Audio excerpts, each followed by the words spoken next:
ఆ గ్రామం నాగావళి అవతల ఉండడంతో గర్భిణీ స్త్రీని ఆమె భర్త Sundara Rao, community health worker Narasimha మరియు గ్రామస్తులు కొంతవరకు నడిపిస్తూ మోసుకొని తీసుకొచ్చారు. వనదరి మరియు రెబ్బ గ్రామాల మధ్య పాప జన్మించడం జరిగింది. పాప జన్మించినప్పటికీ కూడా కూనేరు రామభద్రపురం ఆసుపత్రికి తీసుకొని వెళ్ళడానికి గాను నాగావళి నది ఒడ్డుకు వచ్చేసరికి 108 సిబ్బంది నాగావళి నది దాటి అవతల వైపు వెళ్ళి తల్లిని పసిపాపను క్షేమంగా నాగావళి అవతలకు తీసుకొని రావడం జరిగింది.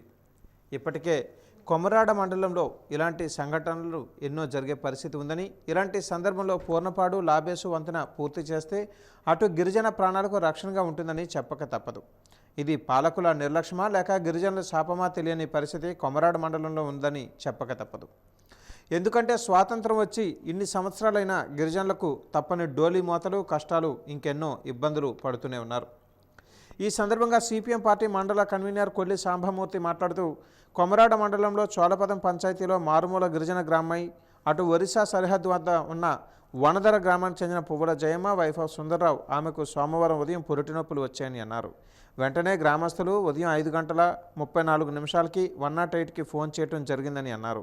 అయితే వనదర గ్రామం నాగావళి నది అవతల ఉండడంతో కొమరాడ నుంచి 108 సిబ్బంది సంఘటనా స్థలానికి వెంటనే బయలుదేరి వచ్చినా కూడా నదిలో నీరు బాగా ప్రవహిస్తూ ఉండడంతో ఒరిస్సా గ్రామం వత్తాడ వద్ద నాగావళి నది పక్కగా ఉండడం జరిగిందన్నారు.